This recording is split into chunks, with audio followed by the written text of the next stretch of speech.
Brendan Franke. We'll start on your left in the second row with Pete, and then we'll go to Seth. I guess, first of all, what was it about Indiana that attracted you? What made you decide this is the best fit for you? When I was on my visit here, this was the only visit that I went on. It was the only one I needed. I got here, it felt just like home, just like I was back in Nebraska hanging out. So it was a really easy decision at the end of the day when I came on my visit. Loved the coaching staff, really like an elite atmosphere. So it wasn't very hard to make this decision. Stand up with Seth, and then go to Daniel. Yeah, just this fall camp, what have been the biggest goals for you, biggest things you're trying to work on? Being as old as I am, sixth year of college football, just trying to stay healthy, As I get older, I have to stretch more, spend more time in the training room, stuff like that. We'll go to Daniel and then Joe. Played soccer in high school, right? Absolutely. When did you play football? How did that whole process unfold? As a junior, about halfway through the season, I had a couple guys come up to me and more so tell me that I was going to go kick for the football team. So I was like, all right, cool. So then halfway through my junior year, I started kicking again. I had when I was way younger, but yeah. Morningside College, 2,500 people, right? How was that experience?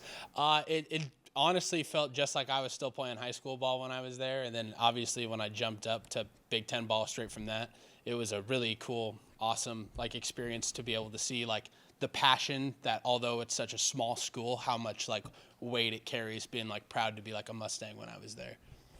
We'll stand left with Joe, and then go to Zach B. It's your fifth school now in college. I mean, how comfortable are you with these changes that you've made? Obviously, starting at Morningside and Big Ten, been around at some Sun Belt teams as well.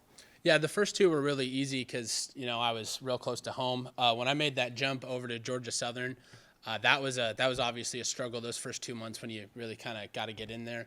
But everywhere I've been, every football program I've been to, they've really made sure that I got in with a group of guys that were outstanding people to be around. So everywhere I've gone, I've had outstanding support from the guys that were already on the team moving in. So really the transition was never that difficult, and I just embraced the change, Go to the right with Zach B, and then Colin.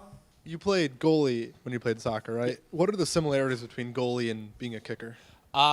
Really, it kind of depends on the way that you want to, the way you want to style yourself as a kicker. Being a soccer player and being a goalie, I basically kick every kickoff and every field goal like it's a goal kick. So it was a really easy transition for me, just naturally being able to swing like that given my soccer background. Colin and Sammy. Kicking being a mentally taxing position, how do you kind of deal with that and stay within yourself, in practice, taking reps, but also roaming the sidelines during games? Really, I try to, at the end of the day, this is a game and you're supposed to have fun. So I take it as seriously as I need to make sure I'm dialed in. And, we just got to be, our coach always tells us to focus, not be concentrated, but be focused and not overthink. And that's the biggest thing, because the more you think about it, the worse it's going to go. So you just let your leg do the work and it'll all go the way it's supposed to. We'll go to Sammy and then Daniel. You have a touchback rate of over 80%. What goes into that? Is there a new strategy with being able to fair catch and get the ball at the 20? How do you limit returns or kicks out of bounds? I think one of the things is just being consistent in your routine. I've gone through the years trying to shorten up my routine, and just to find a spot where you can consistently hit the ball 75 yards is really my goal. And so basically, yeah, it's just there's nothing really to it. It's just some guys, you can train leg speed and stuff like that. I was fortunate enough to not have to do a whole lot of that, but having a strong core is something that I would tell any young kicker to get a better ball.